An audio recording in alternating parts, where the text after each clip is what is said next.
প্রত্যেক বৎসরের ন্যায় বৎসরও মোড়া গইপাড়ায় এক বাৎসরিক ইসালে সওয়াব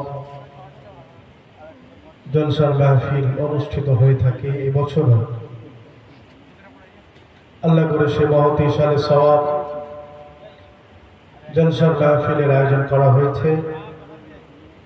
ফুরফুরা শরীফ থেকে আওলাদে মুজাদ্দিদে জামান পীর আল্লামা ওমর সিদ্দিকী হুজুর পীর কেবলার মেজ সাহেব জাদা পীরজাদা আলহাজ মাওলানা শফিউল্লাহ সিদ্দিকী আমার অত্যন্ত প্রিয় ভাইজান হুজুর এসে উপস্থিত হয়েছে। কিছুক্ষণের মধ্যেই তিনি মঞ্চে আসবেন। তা আপনাদের সকলের কাছে অনুরোধ, আপনারা সকলেই পাক মাহফিলে আসেন। পাক মাহফিলে এসে বসে আল্লাহ রাসূলের কথা, দ্বীনের কথা, শরীয়তের কথা শুনে নিজেদের জিন্দেগিটা রাসূলুল্লাহর তরিকায় চলার প্রচেষ্টা নিয়ে সেই চিন্তা ভাবনা রেখে আমরা সকলেই পাক মাহফিলে এসে উপস্থিত হয়ে যান। আমি অল্প সময় আপনাদের সামনে দু চারটে কথা কোরআন হাদিস ইজমা কিয়াস থেকে আলোচনা করব। আল্লাহ পাকের দরবারে দোয়া রাখি, আল্লাহ পাক আমি গুনাহগারকে কিছু কথা বলার মতো তৌফিক ভিক্ষা দান করেন। বলুন সকলে জন্য একবার আল্লাহুম্মা আমিন। আপনারা বিলম্ব করবেন না, আল্লাহ করে ঈশার নামাজ অনেক আগে হয়ে গিয়েছে। আপনারা সকলেই পাক মাহফিলে মজলিসে এসে মজলিসকে ভরপুর করেন এবং আপনার আমল নামাকে সব দিয়ে পূর্ণ করেন। আউযু বিল্লাহি মিনাশ শাইতানির রাজীম।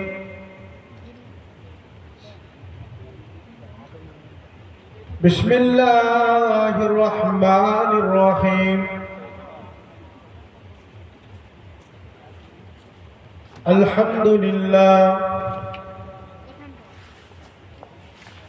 আলহামদুলিল্লাহ নাহমাদুহু ওয়া নাস্তাঈনুহু ওয়া নাস্তাগফিরুহু ওয়া নু'মিনু বিহি ওয়া নাতাওয়াক্কালু আলাইহি ونعوذ بالله من شرور أنفسنا ومن سيئات أعمالنا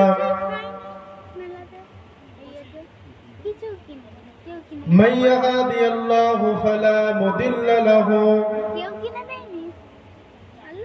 ومن يضلله فلا هادي له ونشهد أن لا إله إلا الله وحده لا شريك له ونشهد أن سيدنا وحبيبنا ومولانا محمدا عبده ورسوله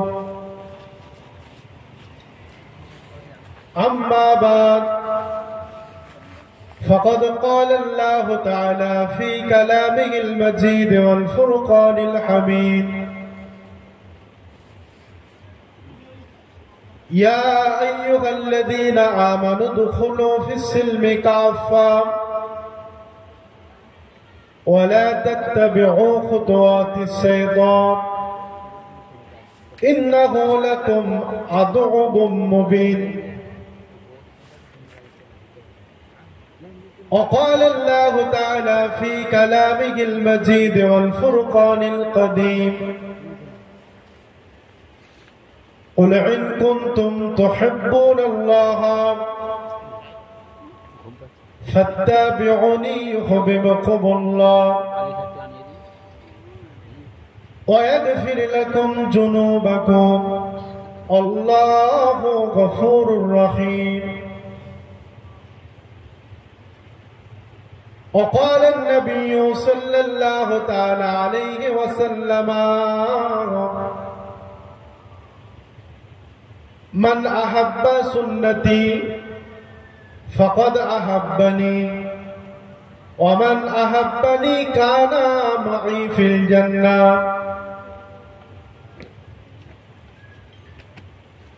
وقال النبي صلى الله تعالى عليه وسلم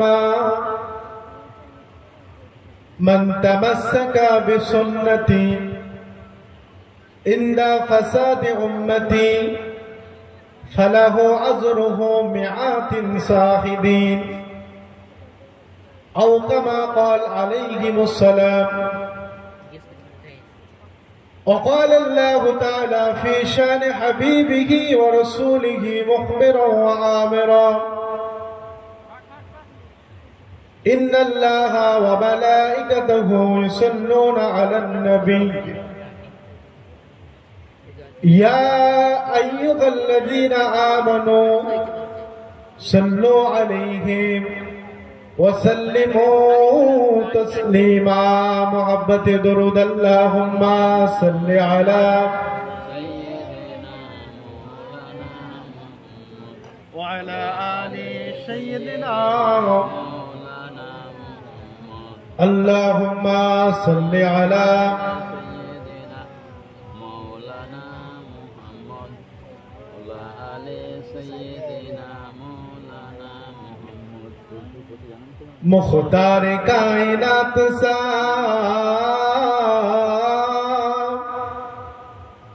मुख्तार कायनात सा दाता कोई नहीं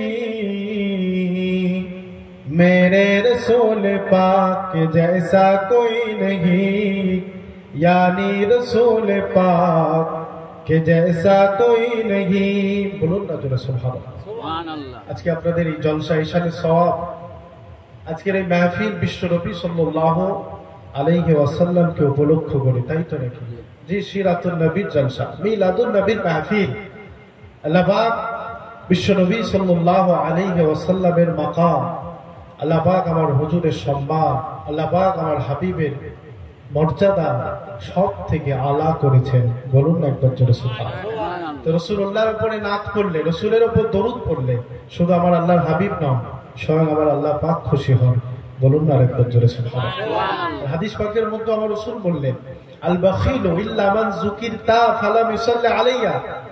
পৃথিবীর বুকে অর্থ থাকার পরও যে ব্যক্তিটা দান করে না, আমার রাসূল বললেন না সেই ব্যক্তিটা সবথেকে বেশি কৃপণ, বরং আমার রাসূল বললেন আল বাখিল, সেই ব্যক্তিটাই হচ্ছে সব থেকে বেশি কঞ্জুস, সব থেকে বেশি বাখিল, সব থেকে বেশি কৃপণ। ইল্লা মান যুকিরতা, আমি রাসূলুল্লাহ আমার নাম শুনলো, আমার আলোচনা শুনলো, আমি রাসূলুল্লাহ আমার নাম শোনার পর ফালাম ইসাল্লি আলাইয়া, আমার উপরে সালাম পড়লো না, দরুদ পড়লো না, তার মতো বাখিল, তার মতো কঞ্জুস, তার মতো কৃপণ পৃথিবীতে আর একটাও নয়। আমি আপনি কঞ্জুসের খাতায় নাম না লিখে আমি আপনি উদারতার পরিচয় দিয়ে রাসূলুল্লাহর আশিক উম্মতের খাতায় নাম লিখাবো। তা আমাদের নৈতিক দায়িত্ব কর্তব্য হবে ইমানদার হিসাবে, যখন আমি আপনি রাসূলুল্লাহর নাম শুনবো, শোনার সঙ্গে সঙ্গে বলবো সাল্লাল্লাহু আলাইহি ওয়াসাল্লাম।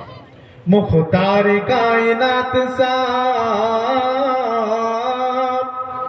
मुख्तार कायनात सा दाता कोई नहीं मेरे रसूल पाक जैसा कोई नहीं यानी रसूल पाक जैसा कोई नहीं। फजले खुदा के देखिए जीसान हो गए, फजले खुदा के देखिए जीसान हो गए और आए थे कत्ल करने मुसलमान हो गए। बोलूं ना जो सुबह फजले खुदा के देखिए जीसान हो गए और आए थे कत्ल करने मुसलमान हो गए। बोले उमर आपसा आका कोई नहीं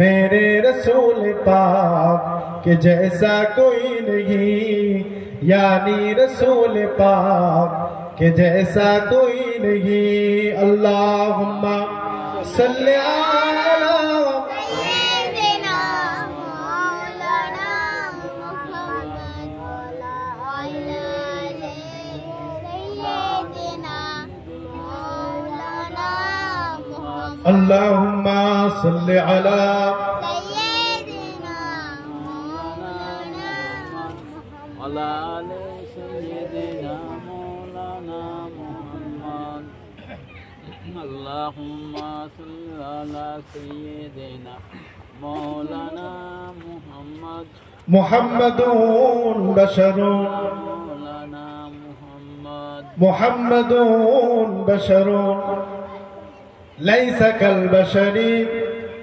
يقوت حذر ليس كالحذر بلغ العلا بكماله وسبت يا بجماله حسنت جميع خصاله صلوا عليه وآله أفضل العبادة عبادة الصلاة أفضل العبادة عبادة الصلاة أفضل التلاوة تلاوة القرآن أفضل الذكر ذكر لا إله إلا الله محبة لا إله إلا الله لا إله إلا الله محمد رسول الله حسبي ربي جل الله ما في قلبي غير الله نور محمد صلى الله لا إله إلا الله شغلي برن حسبي ربي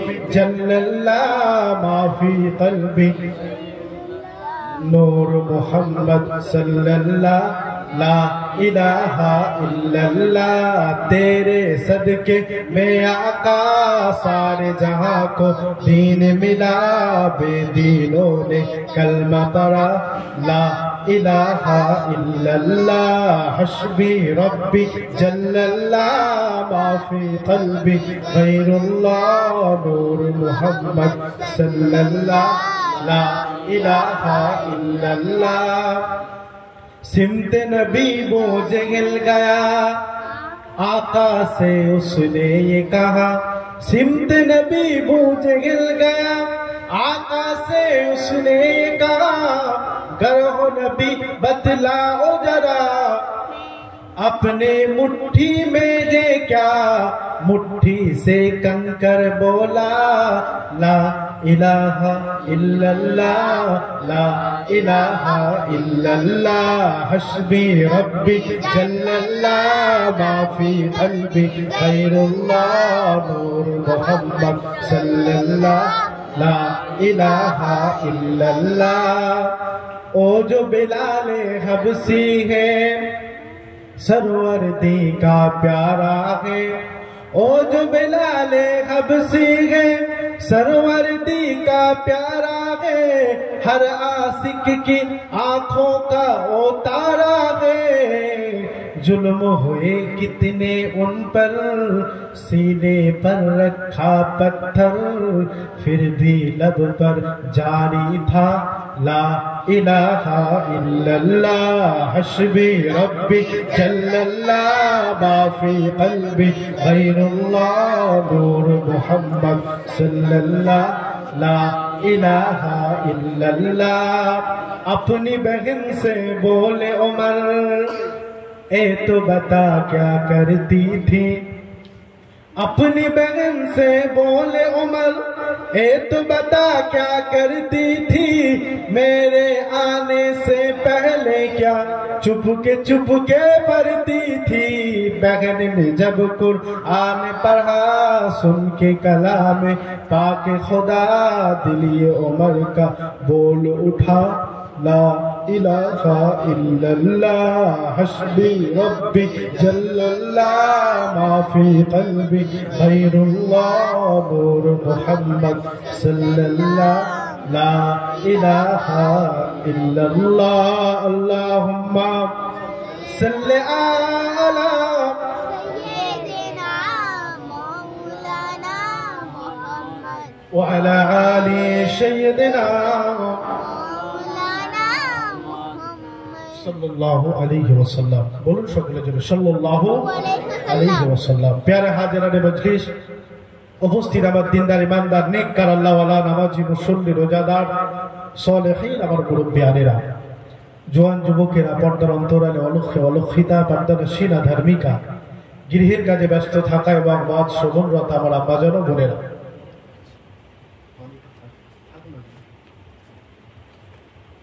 বিশেষ করে ফুরফুরা শরীফ থেকে আগত আওলাদে মুজাদ্দিদে জামান পীরজাদা ভাইজান হুজুর এবং এলাকার সুনামধন্য মসজিদের পেশ ইমাম, আবার সামনে বসে থাকা সমস্ত শ্রেণীর বর্ণের মানুষকে আমি একত্রিতভাবে একই কণ্ঠে আমার অন্তরের অন্তঃস্থল থেকে জ্ঞাপন করছি সালাম, শুভেচ্ছা এবং পবিত্র ঈদুল মোবারকের মোবারকবাদ। বলুন সকলে জোরে একবার আমিন।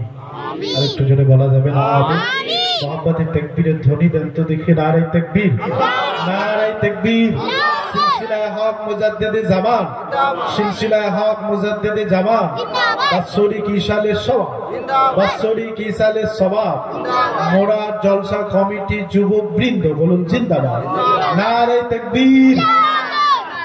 আল্লাহ পাকের দরবারে কোটি কোটি শুকরিয়া যে মহান রব্বুল আলামিন আল্লাহ পাক আমাদের এই কতিপয় মানুষকে পবিত্র এশার নামাজের পরে পরে কোনো খারাপ জায়গায় না বসিয়ে, কোনো বাজে জায়গায় না বসিয়ে আল্লাহ পাক বড় প্যার করে, মহাব্বত করে, ভালোবেসে এক মহতি সালে সওয়াব জলসার মাহফিল, সিরাতুন নবীর মাহফিল, মিলাদুন নবীর মাহফিল আল্লাহ পাক আমাদের সকলকে আশা এবং বসার মতো তৌফিক ভিক্ষা দান করেছেন। তাই আমরা সকলে মিলে সে মাবুদের শুকরিয়া আদায়ের উদ্দেশ্য নিয়ে একবার বলি জোরে আলহামদুলিল্লাহ। একটু জোরে বলা যাবে না আলহামদুলিল্লাহ? কোটি কোটি এবং তার থেকে অনেক অনেক বেশি দরুদ ও সালামের নজরানা বিশ্ব প্রফেট আকায়ে নামদার তাজদারে মদিনা দুলহায়ে মদিনা হাবিবে লবিবে তবিব জনাবে মুহাম্মদুর রাসূলুল্লাহ সাল্লাল্লাহু আলাইহি ওয়াসাল্লামের রওজা শরীফ, রওজায়ে মুকদ্দাস মদিনাতুল মুনাওয়ারা মসজিদে নববীর এক কোণায় যেখানে আমার রাসূলুল্লাহ আরাম ফরমাচ্ছেন, সেখানে অবতীর্ণ হোক লাখো কোটি এবং তার থেকে অনেক অনেক অনেক বেশি দরুদ ও সালামের নজরানা। বলুন সকলে জোরে একবার আল্লাহুম্মা আমিন। তো ভাই সকল বিস্তারিত আলোচনা নয়, আমি আপনাদের পার্শ্ববর্তী এলাকারই ছেলে, আপনাদের এর পূর্ব একবার এসেছিলাম, আশেপাশে আসা হয়, রমজানুল মোবারকের মাসে কুঞ্জবন এসেছিলাম, তার আগে সুন্দরপুর মোড়া আপনাদের গোয়ে পাড়া তো এসে আল্লাহ পাক তৌফিক দিয়েছেন, আসা হয়েছে। হয়তো আপনারা অনেকেই চেনেন, আবার হয়তো অনেকেই চেনেন না। আমি কনকপুর থেকে এসেছি, আল্লাহ আব্দুল আজিজ কনকপুরি সাহেব রহমতুল্লাহ আলাইহি হুজুরকে আপনারা চেনেন, সেই এলাকা থেকে এসেছি। হুজুরের বংশধর নয়, তবে মহাব্বত ভালোবাসার মানুষ। আমার আব্বাজিকে অনেকে চেনেন, মৌলানা রুস্তম আলী সাহেব, তারই কলিজার টুকরা সন্তান আপনাদের সামনে উপস্থিত হয়েছে কোরআন হাদিসের দু চারটে কথা বলার উদ্দেশ্য নিয়ে। আল্লাহ পাক আমি গুনাহগার, আমাকে দুটো কথা বলিয়ে দেন। বলুন সকলে যে আল্লাহুম্মা আমিন। বলার থেকে আপনারা শুনবেন, শোনার থেকে আমাদের উভয়কে আল্লাহ পাক এই কথার উপরে আমল করার, কর্ম করার তৌফিক ইনায়েত করেন। বলুন সকলে যে আল্লাহুম্মা আমিন। আমি গুনাহগার দুটো কথা আলোচনার উদ্দেশ্য নিয়ে কালামুল্লাহ শরীফ থেকে দুটো আয়াতে কারিমা আপনাদের সামনে তেলাওয়াত করেছি। রাসূলুল্লাহর মুখ নিঃসৃত বাণী হাদিসে মোবারকা থেকে দুটো হাদিস আপনাদের সামনে আমি পাঠ করেছি, উপস্থাপন করেছি।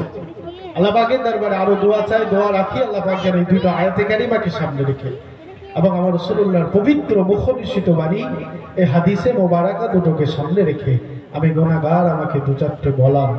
বলুন আর একবার সকলে যে আল্লাহুম্মা আমিন। আমি কালামুল্লাহ শরীফ থেকে সোজাসুজি আলোচনায় প্রবেশ করব। কোরআন শরীফ থেকে আমি যে আয়াতে কারিমাটা, আমার ইন্ট্রোডাকশন, আমার মুকাদ্দমা।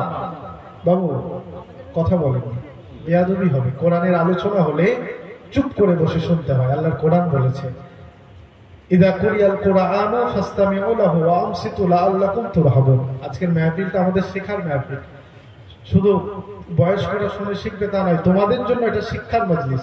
আল্লাহর কোরআন বলেছে ইদা কুরিয়াল কুরআন, ইদা মানে যখন, কুরিয়াল কোরআন তোমাদের সামনে কোরআন পাঠ করা হবে, কোরআনের তেলাওয়াত করা হবে। এবং যারা তাফসীর কারণ, কোরআনকে নিয়ে যারা তাফসীর লিখেছেন, তেনারা এই আয়াতের ব্যাখ্যা করলেন ফাসতামিউ, যখন তোমাদের সামনে কোরআনের আয়াত তেলাওয়াত করা হবে এবং তার মানে ব্যাখ্যা করে তোমাদের শ্রবণ করা হবে। সামাআ ইয়াসমাউ শব্দের অর্থ হচ্ছে শোনা। আল্লাহ পাক এখানে এই আয়াতে কারিমায় তাকিদ দিয়েছেন, বলছেন ফাসতামিউ, যখন তোমাদের সামনে কোরআন তেলাওয়াত করা হবে তার মানে ব্যাখ্যা করা হবে। সামাআ ইয়াসমাউ মানে হচ্ছে সাধারণভাবে শোনা, আপনি শুনছেন আবার অন্য মনস্ক হয়ে যাচ্ছেন না। আল্লাহ পাক এখানে সামাআ ইয়াসমাউ বলেন, এখানে ফাসতামিউ আল্লাহ পাক তাকিদ দিয়ে বললেন তোমরা মনোযোগ সহকারে শ্রবণ করো। অর্থাৎ কোরআন যখন তেলাওয়াত হবে তার মানে ব্যাখ্যা, কোরআনের আলোচনা হবে, অন্য কোনো দিকে খেয়াল রাখতে হবে, খেয়াল রাখলে চলবে না। সরাসরি কোরআনের আলোচনা চুপ করে ধীর স্থির ভাবে শুনতে হবে। আল্লাহ পাক বললেন ফাসতামিউ, তোমরা মনোযোগ দিয়ে শ্রবণ করো।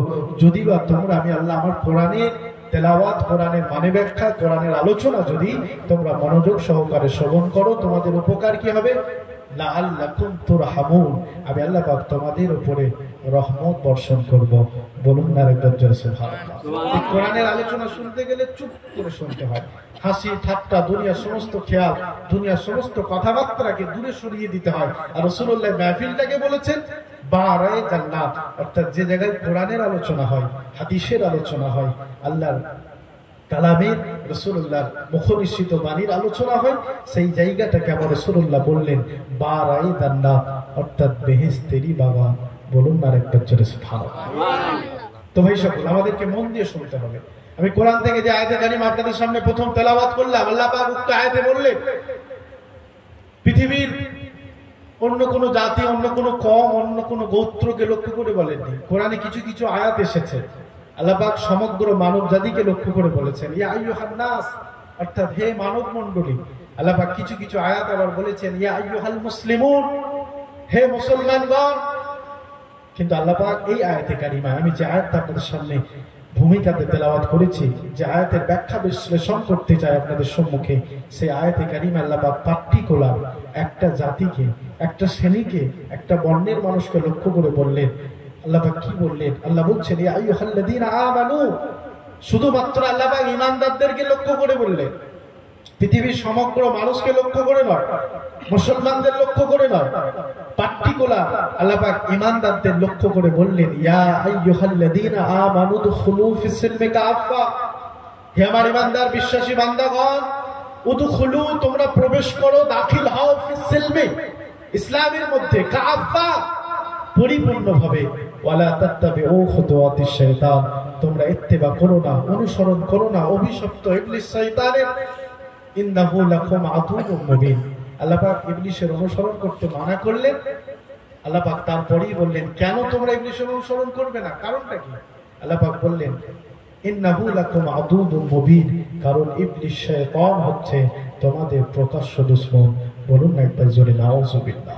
আল্লাহ পাক আমাদের সকলকে ইবলিসের চক্রান্ত থেকে হেফাজত করেন। আরেকবার বলুন সকলে জোরে আল্লাহুম্মা আমিন। আল্লাহ পাক বললেন বান্দা তোমরা ইসলামে প্রবেশ করো, উদখুলু ফিস সিলমি কাফা, কতটা প্রবেশ করবে?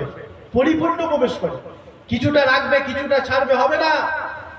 ইসলামের সহজগুলো নেবে, আর যেগুলো একটু কঠিন সেগুলোকে বয়কট করবে না।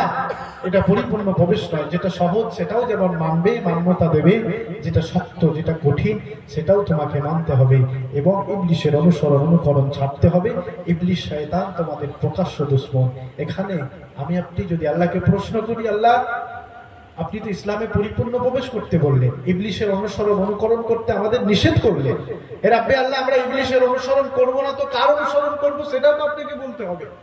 আমাদেরকে যখনই কেউ কিছু বলে, বাবা অমুক জায়গায় যাবি না, সন্তানদেরকে পিতামাতারা বলে বাপ ওটা খারাপ জায়গা, অমুক জায়গাতে যাবি না, ছেলে মেয়েরা ঘুরিয়া আব্বা মাকে প্রশ্ন করে আমরা অমুক জায়গায় যাব না, তো কোথায় যাব?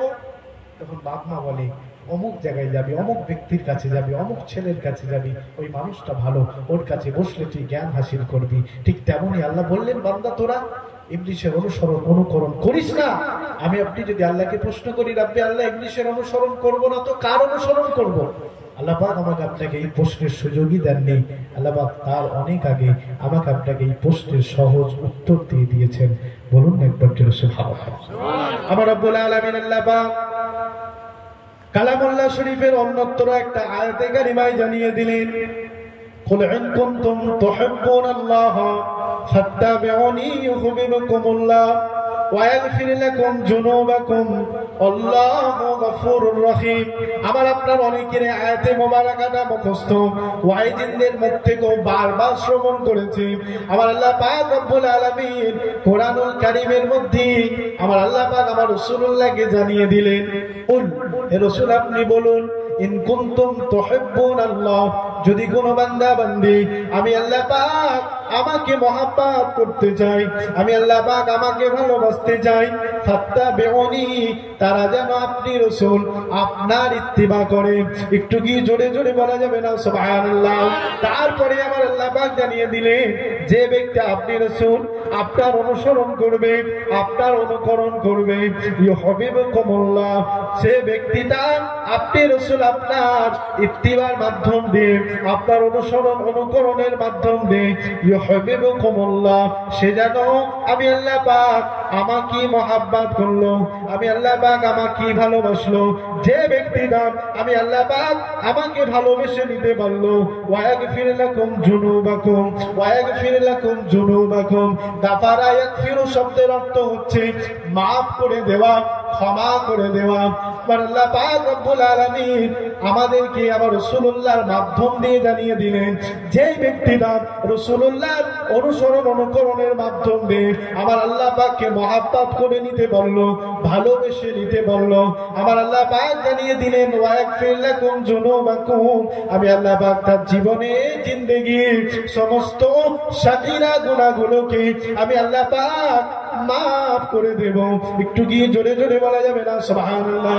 আর একটু জোরে বলা যাবে না সুবহানাল্লাহ? আপনারা বিরক্ত হচ্ছেন?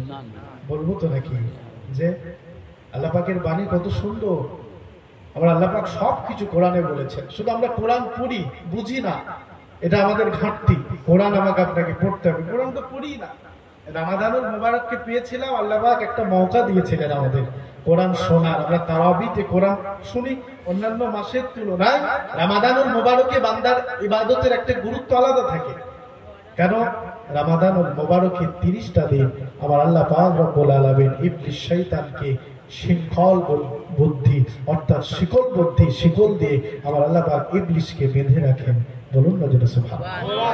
ঈমানদারদের একটা আলাদা চাহিদা থাকে রমাদানে ইবাদত করা, আর রমাদানের গুরুত্ব অনেক। যেহেতু রমাদান চলে গেল, আমি বলার সেরকম চাহিদা নেই।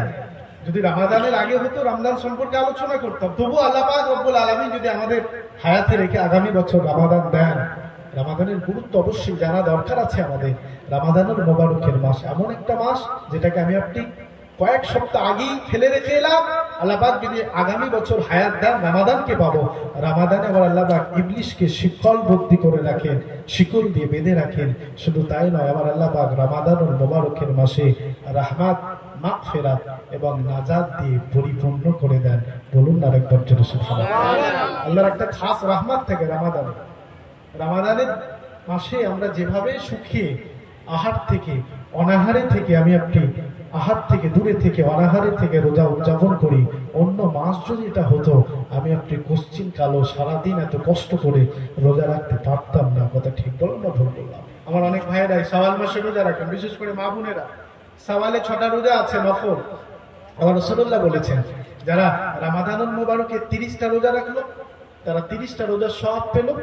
আর যে ব্যক্তিটা শাওয়াল মাসে রমাদানের পর ঈদের পরেতে শাওয়াল মাসে 6টি রোজা রাখলো, আবার আল্লাহ পাক 1 বছর অর্থাৎ 1 মাসে রমাদানুল মুবারকে 30টা রোজা 30টা সওয়াব পেল। আর শাওয়াল মাসে যে ব্যক্তি নফল 6টা রোজা রাখলো, আল্লাহ পাক বাকি 11টা মাসে রোজা রাখার সওয়াব বান্দার নামায় আমলে আমার আল্লাহ লিপিবদ্ধ করে দেন। বলুন একবার জোরে সুবহানাল্লাহ। অনেকেই হয়তো রেখেছেন শাওয়ালের রোজা, যারা রেখেছেন আলহামদুলিল্লাহ মাশাআল্লাহ ভালো। আর যারা রাখতে পারেননি, এখনো শাওয়াল মাস আছে, কম বেশি এখনো 19-20 দিন আছে, এর মধ্যে 6টি রোজা রেখে দেবেন। যদি কাজা থাকে কাজাটা আগে রাখবেন, কাজার পরে শাওয়ালে 6টা রোজা রাখবেন। এই 6টা রোজা রাখলে আল্লাহ পাক আমার আপনার 1 বছরে রোজা রাখার সওয়াব আমার আপনার নামায় আমলে লিপিবদ্ধ করে দেবেন। বলুন আরেকটা জোরে সুবহানাল্লাহ। সে রহমত, মাগফিরাত, নাজাতের মাস, রমাদানের মুবারকের মাস।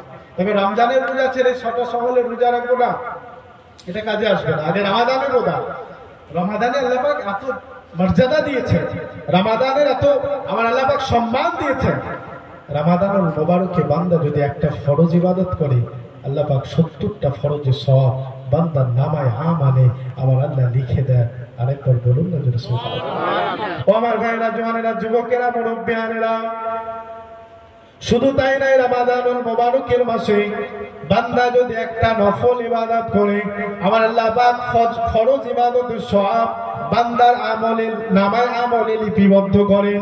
বান্দা যদি রমাদানুল মুবারকের মাসে 1 টাকা দান করে, বান্দা যদি রমাদানুল মুবারকের মাসে 1 টাকা দান করে, আমার আল্লাহ পাক রমাদানের ওসিলায়, রমাদানের বরকতে, রমাদানের খাতিরে আমার আল্লাহ পাক রব্বুল আলামিন বান্দার নামায় আমলে 70 টাকা দানের সওয়াব আমার আল্লাহ পাক বান্দার নামায় আমলে লিপিবদ্ধ করে দেন। আরেকবার জোরে জোরে বলা যাবে না সুবহানাল্লাহ? সেই রমাদানকে আমি আপনি ফেলে রেখে এলাম, তবে মনে রাখতে হবে এটাই, রমাদানের ইজ্জত এত কেন? অনেক কথা মনে পড়ে যায়। রমাদানের ইজ্জত এতই এই কারণে, রমাদানুল মুবারক একটা আল্লাহ পাক রাত দিয়েছেন, যে রাতটার নাম হচ্ছে লাইলাতুল কদরের রাত। আল্লাহ কোরআনে 30 পারা সূরা কদরে জানিয়ে দিলেন লাইলাতুল কদরের রাত এমন একটা রাত, লাইলাতুল কদরি খায়রুম মিন আলফি শাহর।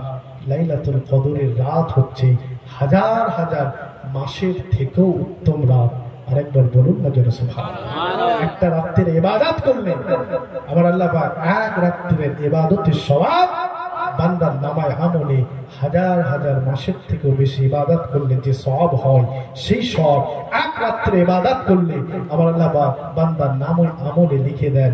সেই রাতটা কোরআনে উল্লেখিত লাইলাতুল কদরের রাত। আরেকবার বলুন না জোরে সুবহানাল্লাহ।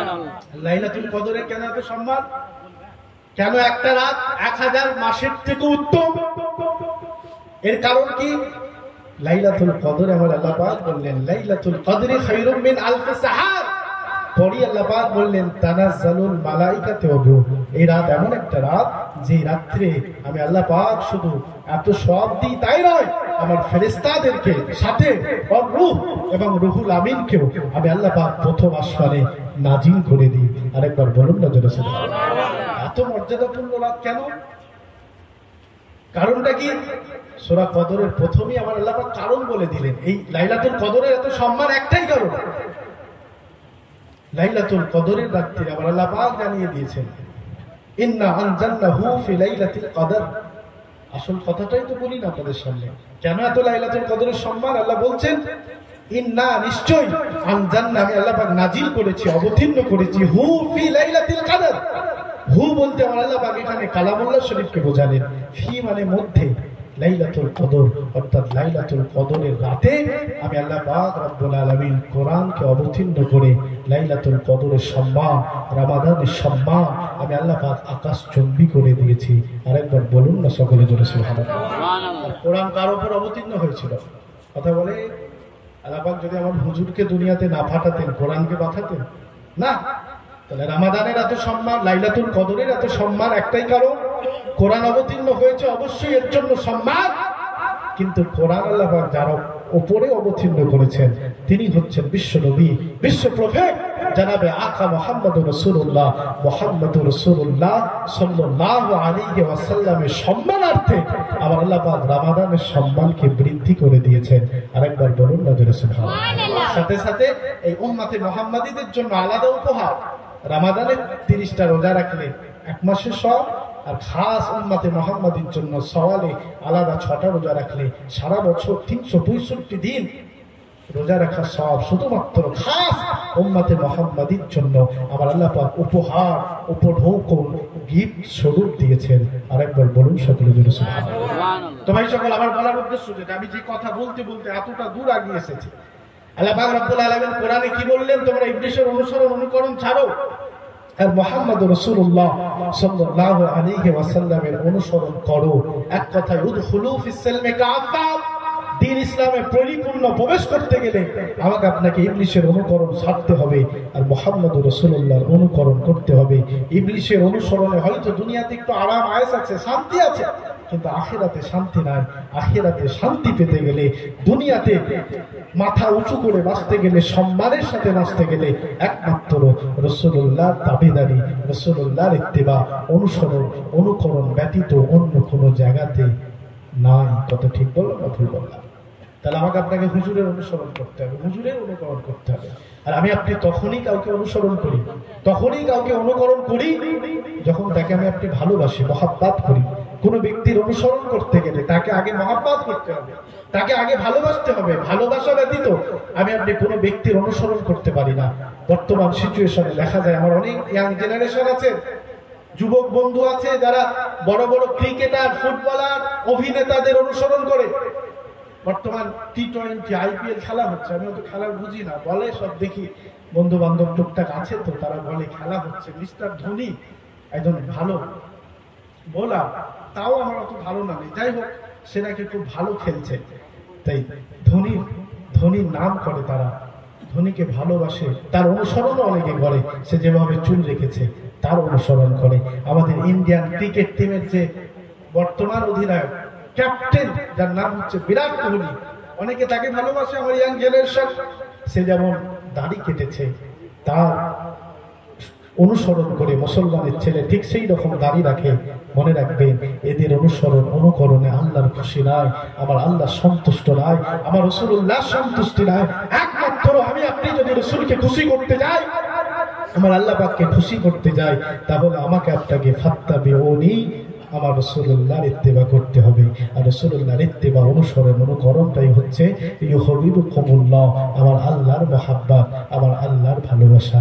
বলুন না জোরে সুবহানাল্লাহ।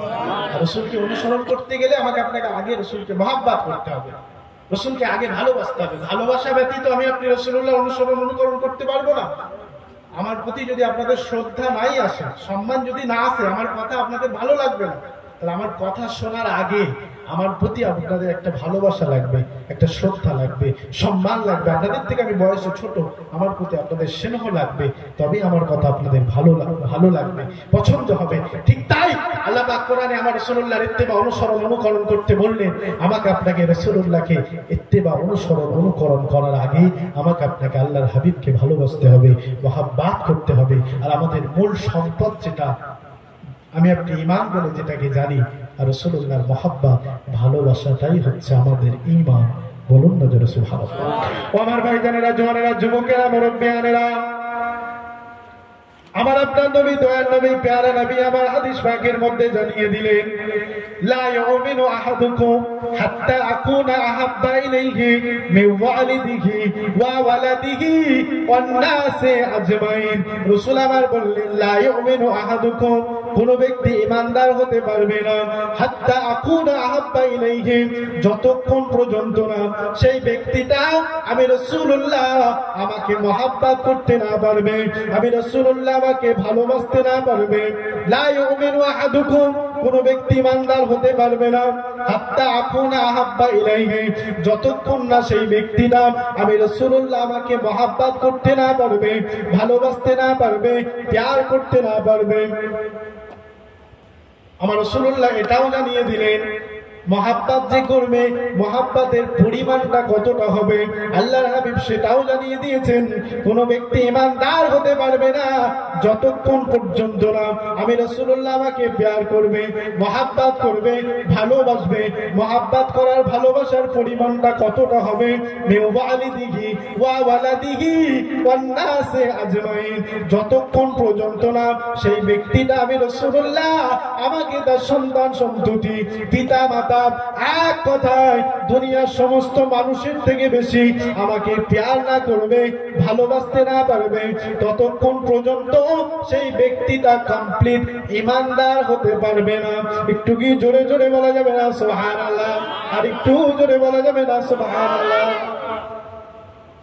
আমার রাসূলুল্লাহর বাণী হাদিস, হাদিস হচ্ছে তিন প্রকারের, হাদিসে কওলি, হাদিসে ফি'লি, হাদিসে তাকরীরি। এটা আমার রাসূলুল্লাহর জবানের কথা, হাদিসে যা কিছু লেখা আছে তিনটে ভাগে বিভক্ত। প্রথম নাম্বার রাসূলুল্লাহর কথা, আল্লাহ রাসূল যেগুলো বলেছেন সেগুলো হাদিসে লিপিবদ্ধ আছে, এগুলো হচ্ছে হাদিসে কওলি। বড় বড় যারা মুহাদ্দিসিনে যারা হাদিস বিশারদকারী, তেনারা হাদিসকে তিন ভাগে ভাগ করেছে।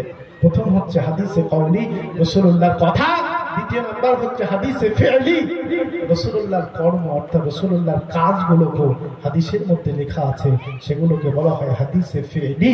আর তৃতীয় প্রকার হচ্ছে হাদিসে তাকরীরি। আমার রাসূলুল্লাহ বলেননি, আমার রাসূলুল্লাহ করেননি, কিন্তু সেগুলো হাদিসে উল্লেখ আছে, সেগুলো হাদিসে কওলি নয়। কেন? রাসূলুল্লাহর কথা নয়, রাসূলুল্লাহ বলেননি, তাই হাদিসে কওলি নয়, রাসূলুল্লাহ করেননি, তাই হাদিসে ফেলি নয়। আমার রাসূলুল্লাহর সামনে সাহাবীরা করেছেন, আমার রাসূলুল্লাহ চুপ থেকে সাহাবীদের কাজটাকে সমর্থন করেছেন, অ্যাকসেপ্ট করেছেন, সেগুলো হাদিসে লেখা আছে। ওগুলোকে বলা হয় হাদিসে তাকরীরি। বলুন না একবার জোরে সুবহানাল্লাহ। অনেকেই বলে থাকেন না রাসূলুল্লাহ যেগুলো করেছেন আমরা সেগুলো করবো, রাসূল যেগুলো করেননি সেটা করা যাবে না। যে না, এমন কথা কোরআনে কোথাও লেখা নাই, হাদিসেও কোথাও নাই। বরং আমার রাসূল যারা বলে থাকে যে রাসূলুল্লাহ যেগুলো বলেছেন সেগুলো করব, রাসূলুল্লাহ যেগুলো বলেননি সেগুলো করব না, আর রাসূলুল্লাহ যেগুলো করেছেন সেগুলো করব, রাসূল যেগুলো করেননি সেগুলো করব না, তাহলে আমার রাসূলুল্লাহ 11টা বিবাহ করেছেন, আমি আপনি যদি 11টা বিবাহ করব এই কথা বলি চলবে না। আল্লাহ কোরআন মানা করে দিয়েছে, রাকাআ সালাসা ওয়া রুবাআ, প্রয়োজন হলে দুটো, আরো অতিরিক্ত প্রয়োজন হলে তিনটি, খুব বেশি হলে চারটি, কারণ বশত, শুধু শুধু না, তার বেশি নয়। কিন্তু আমার রাসূল 11টা বিবাহ করেছেন, আপনি যদি বলেন করব না, রাসূলুল্লাহর জন্য এটা জায়েজ ছিল, হালাল ছিল, আমার আপনার জন্য এটা হালাল না। কথা ঠিক বললাম না ভুল বললাম? তাহলে রাসূল যেটা করেছেন সেটা করব, এটা বললে ভুল হবে। কোরআনেও আল্লাহ এমন কথা বলেননি, আমার রাসূলুল্লাহ হাদিসেও বলেননি, বরং আমার রাসূলুল্লাহ শানে আমার আল্লাহ কোরআনে বললেন, মা আতাকুমুর রাসূলু ফাআখুযুহু। কোরআনে আল্লাহ বলছেন মা আতাকুমুর রাসূলু ফাআখুযুহু, আমার রাসূল তোমাদেরকে যেগুলো আদেশ করে সেগুলো তোমরা করো, ওমা নাহাকুম আনহু ফান্তাহু, আর রাসূলুল্লাহর নিষেধগুলোকে, বারণগুলোকে, মানাগুলোকে তোমরা বর্জন করো, অর্থাৎ সেগুলোকে করো না। বলুন না জোরে সুবহানাল্লাহ। আর রাসূলুল্লাহ বলেছেন তোমরা কি করবে? আমার হাবিব এই হাদিস পাকের মধ্যে বললেন, কোন ব্যক্তি ইমানদার হতে পারবে না যতক্ষণ না আমি রাসূলুল্লাহ আমাকে মহব্বত করতে না পারে, ভালোবাসতে না পারে। মহব্বত, ভালোবাসার পরিমাণ কতটা হবে? বিওয়ালিদিহি ওয়া বালাদিহি, তার সন্তান সন্ততির চেয়ে বেশি, ওয়ান নাস আজমাইন, এক কথায় দুনিয়ার সমস্ত মানুষের থেকে বেশি আমি রাসূলুল্লাহ আমাকে মহব্বত করতে না পারবে, ভালোবাসতে না পারবে, ততক্ষণ পর্যন্ত সেই ব্যক্তিটা কমপ্লিট ইমানদার হতে পারবে না। আরেকবার বলুন না জোরে সুবহানাল্লাহ। আমার আপনার নবী, দয়ার নবী, প্যারা নবী আমার এই হাদিসে মোবারকারা যখন বললেন, আমার রাসূলুল্লাহ দরবারে বসা ছিলেন অসংখ্য সাহাবী, তার মধ্যে একজন ছিলেন যার নাম হচ্ছে হযরতে ওমর। ওমরের নাম আপনারা শুনেছেন, যিনি ছিলেন খাত্তাবের বেটা, অর্থাৎ ওমর ইবনুল খাত্তাব রাদিয়াল্লাহু তাআলা আনহু। আমার রাসূলুল্লাহ দরবারে বসা ছিলেন হযরতে ওমর ফারুক। আমার রাসূলুল্লাহকে বললেন, হে আল্লাহর নবী, হে আল্লাহর হাবিব, আমি আপনাকে সব কিছুর থেকে ভালোবাসি, আমার আপন সন্তান সন্ততি, আমার নিজ স্ত্রী, আমার নিজ পিতামাতা, এমনকি দুনিয়ার সমস্ত মানুষের থেকে আমি আপনাকে বেশি ভালোবাসি, মহব্বত করি।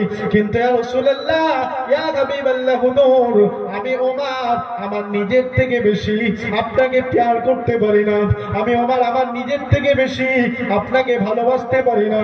হযরত ওমরকে লক্ষ্য করে আমার রাসূলুল্লাহ সেই দিনে বলেছিলেন, পূর্বের হাদিসের নাই আরেকটা হাদিস, অর্থাৎ পূর্বের কথার নাই আরেকটা কথা।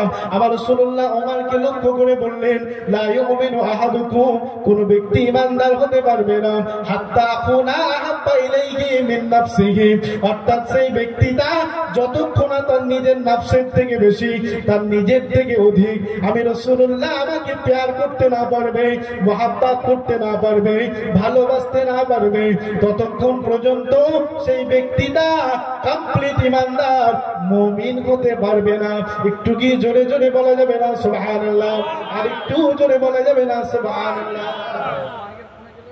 অন্যান্য সাহাবী তো দূরের কথা, ওমর আল্লাহ পাক যার মাকাম, যার সম্মানকে আমার আল্লাহ পাক অন্যান্য সাহাবীদের থেকে, আবু বকর ওনার একটা স্থান আলাদা, আবু বকর পরে পরে আল্লাহ পাক যার স্থান, মাকাম, সম্মান দিয়েছিলেন তিনিই হচ্ছেন হযরতে ওমর।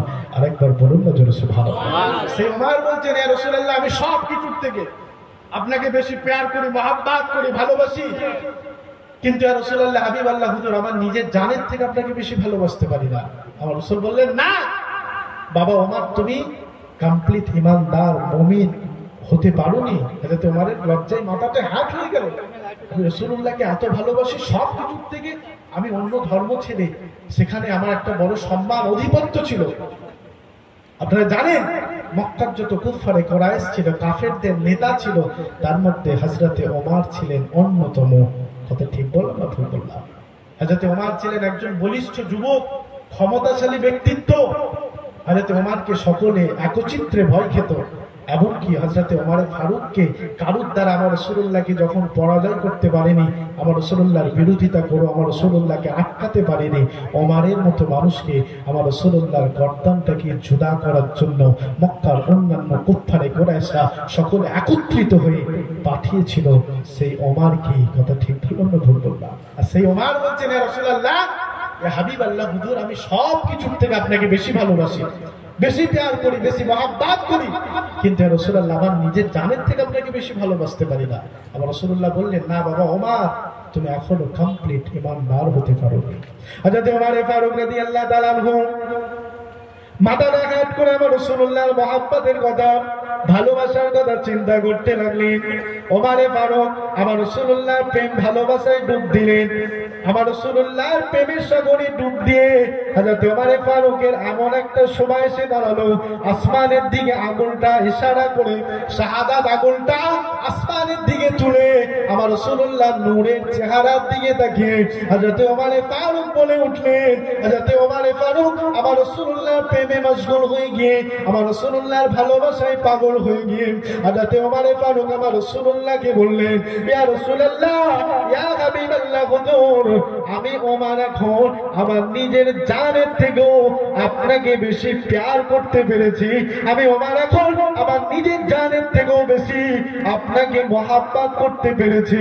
একটু কি জোরে জোরে বলা যাবে না সুবহানাল্লাহ?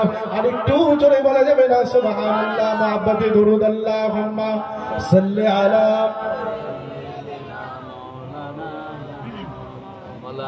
ওয়া আলা আলি সাইয়্যিদিনা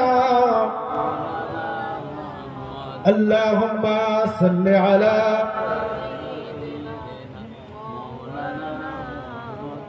ওয়া আলা আলি সাইয়্যিদিনা।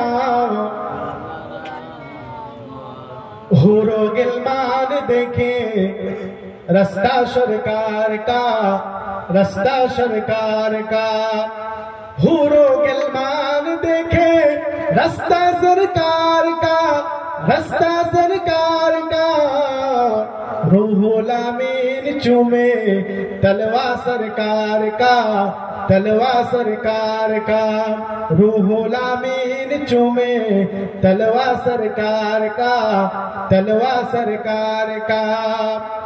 मुजम्मिल मुदस्सिर है रुतबा सरकार का, रुतबा सरकार का, मुजम्मिल मुदस्सिर है रुतबा सरकार का, रुतबा सरकार का।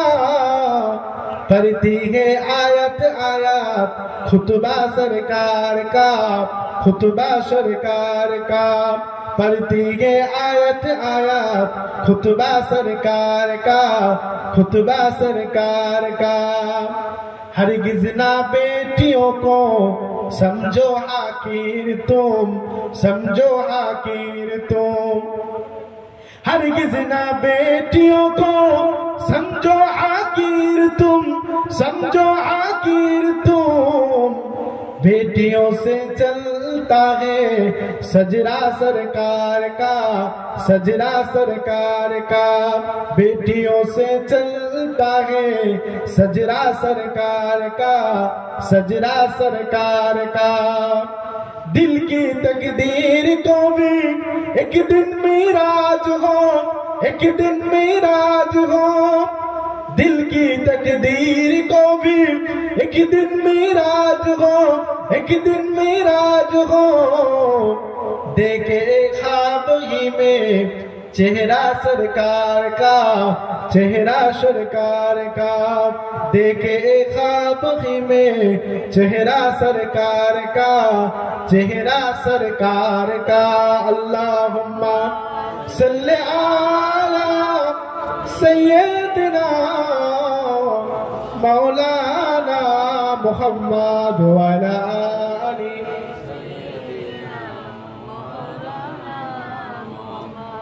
সাল্লাল্লাহু আলাইহি ওয়াসাল্লাম।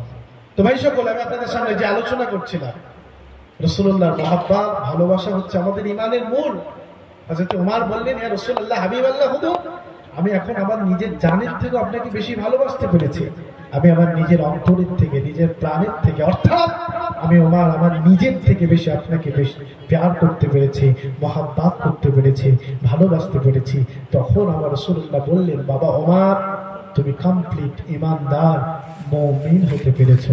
আরেকবার বলুন না সুবহানাল্লাহ।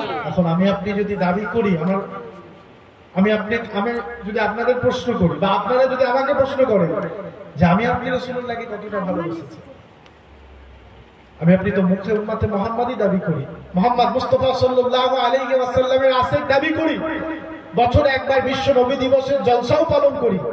রাসূলুল্লাহ সাল্লাল্লাহু আলাইহি ওয়াসাল্লামের ভালোবাসা আমি আপনি বিভিন্ন কর্মের দ্বারা প্রতিফলিত করি, কিন্তু প্রকৃত অর্থে আমি আপনি কি রাসূলুল্লাহকে ভালোবাসতে পেরেছি, মহব্বত করতে পেরেছি? কথা বলে জি না।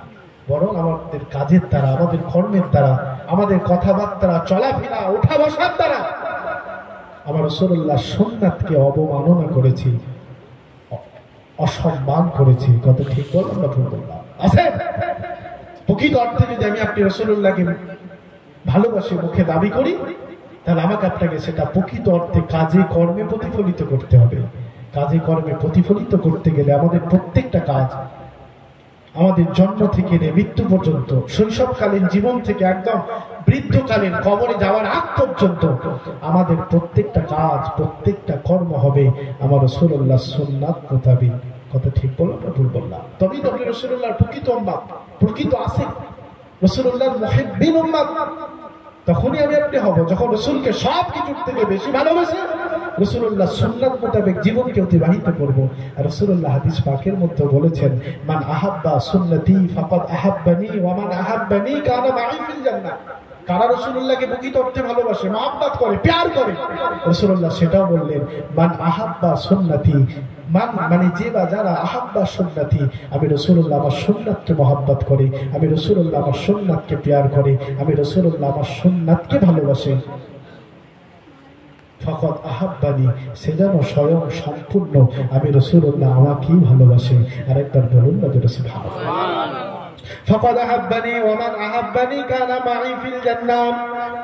রাসূল আমার তারপরেই জানিয়ে দিলেন, যে বা যারা আমি রাসূলুল্লাহ আমার সুন্নাতের মাধ্যম দিয়ে, আমি রাসূলুল্লাহ আমার সুন্নাতের মাধ্যম দিয়ে আমাকে মহব্বত করে নিতে পারলো, ভালোবেসে নিতে পারলো, ওমান আহাব্বানি কানা মাই ফিল জান্নাহ, আমি রাসূলুল্লাহ আমাকে মহব্বত করার কারণেতে, আমি রাসূলুল্লাহ আমাকে ভালোবাসার কারণেতে তাকে ছেড়ে আমি রাসূলুল্লাহ আল্লাহর দয়ার জান্নাতে যাব না, বরং ওমান আহাব্বানি কানা মাই ফিল জান্নাহ, আমি রাসূলুল্লাহ তাদেরকে সাথে করে নিয়ে, সঙ্গে করে নিয়ে আমি আল্লাহ পাকের দয়ার জান্নাতে প্রবেশ করব।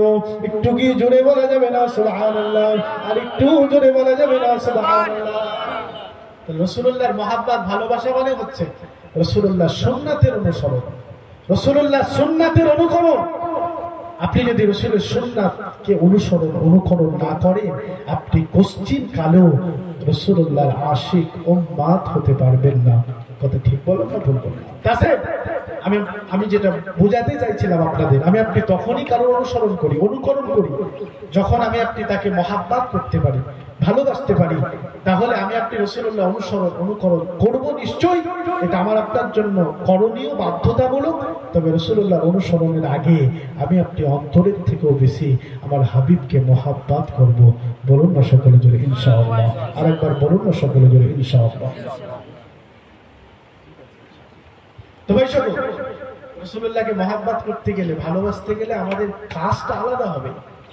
আমরা তো মুখে শুধু দাবি করি হুজুরকে ভালোবাসি, হুজুরের জন্য জান দিয়ে দেব, কোরবান দিয়ে দেব, জানকে কোরবান করে দেব, কিন্তু রাসূলুল্লাহর জন্য যদি বলা হয় চলো ময়দানে বের হব, রাসূলুল্লাহর দ্বীনকে প্রতিষ্ঠিত করার জন্য, ইসলামকে কায়েম করার জন্য, সত্য ন্যায়কে প্রতিষ্ঠিত করার জন্য ময়দানে বের হতে হবে, হকের জন্য লড়াই করতে হবে, সত্যের পক্ষে কথা বলতে হবে, মিথ্যাকে দূরীভূত করতে হবে, এই কথা যদি বলা হয় কাউকে, মানুষ আগে বাড়ে না পিছন দিকে যায়?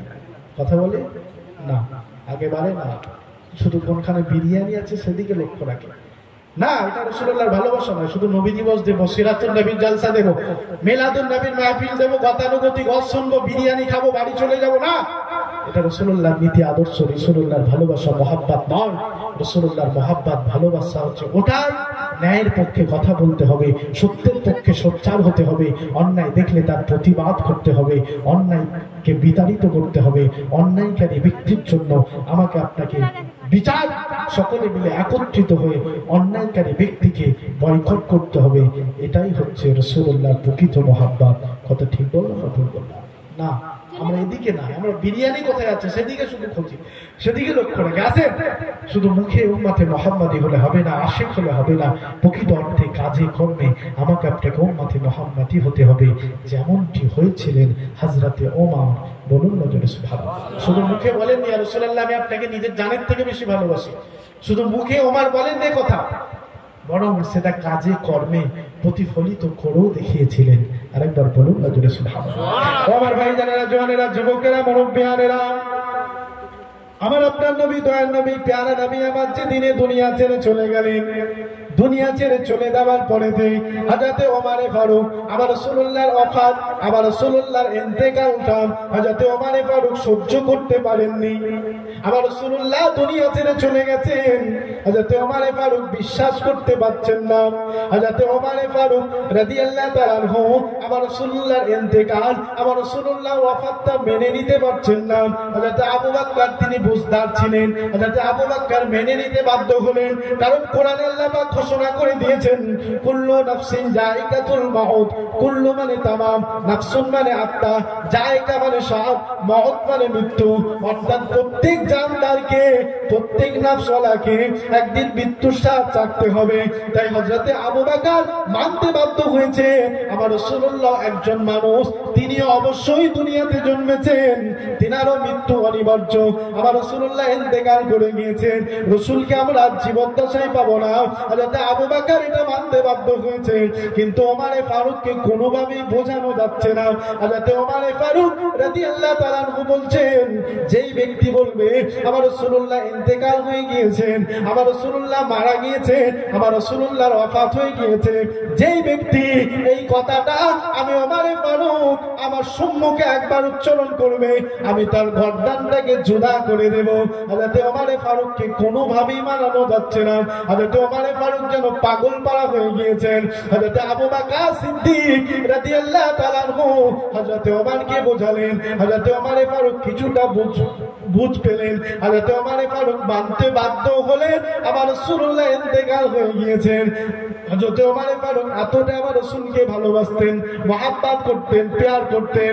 শুধু তাই নয়, হযরতে ওমর ফারুক রাদিয়াল্লাহু তাআলা আমার রাসূলুল্লাহকে কেমন মহব্বত করতেন, ভালোবাসতেন দেখুন। হযরতে আমার রাসূলুল্লাহর ইন্তেকালের পরেতে অনেক কথা হযরতে আবু বকর খলিফা হয়েছিলেন।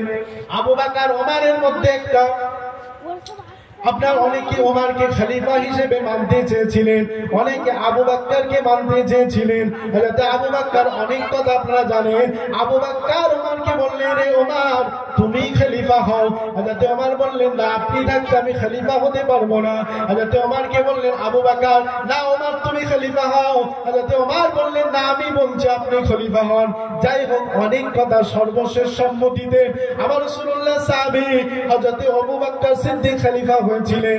ইসলামের ইতিহাসের প্রথম খলিফা।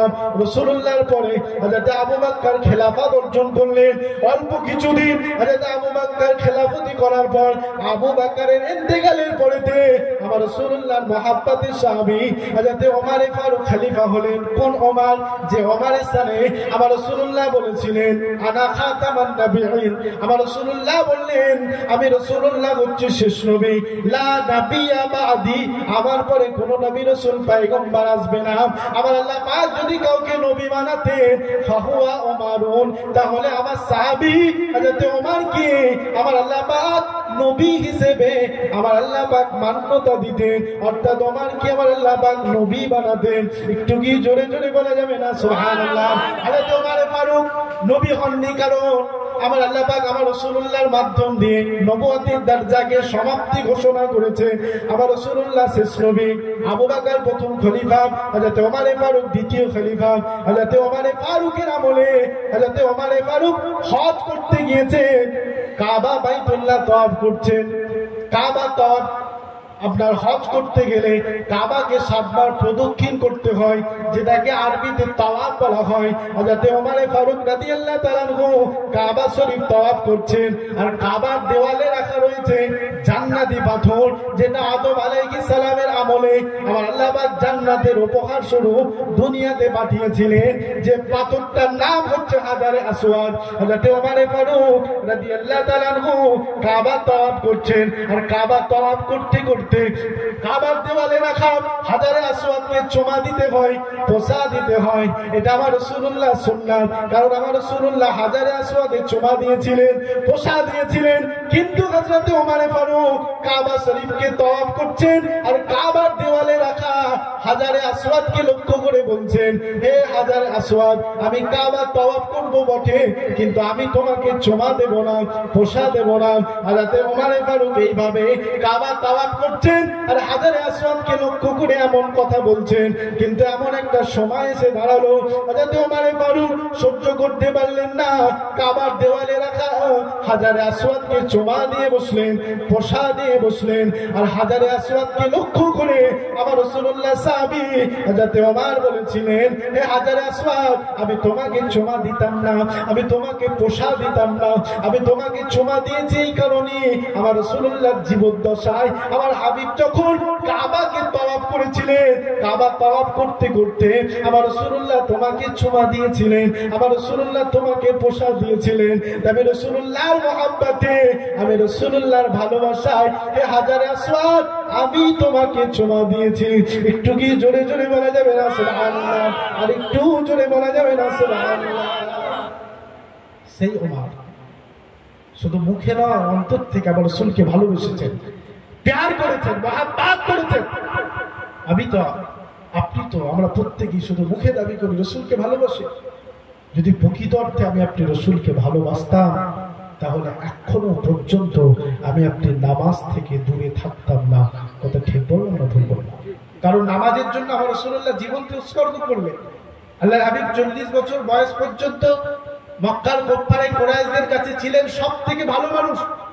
তারাই আমার রাসূলকে উপাধি দিয়েছিল, লাকাব দিয়েছিল আল আমিন, অর্থাৎ সত্যবাদী।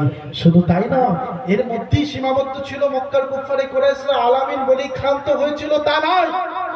তাদের সমস্ত ধন সম্পদ, তাদের অর্থ গহনা, টাকা পয়সা সবকিছুই আমার রাসূলুল্লাহর কাছে ব্যাংক হিসেবে আমার রাসূলকে ব্যবহার করে তাদের সমস্ত ধন সম্পদ, টাকা পয়সা, গহনা সবকিছু আমার রাসূলুল্লাহর কাছে রেখে যেতেন।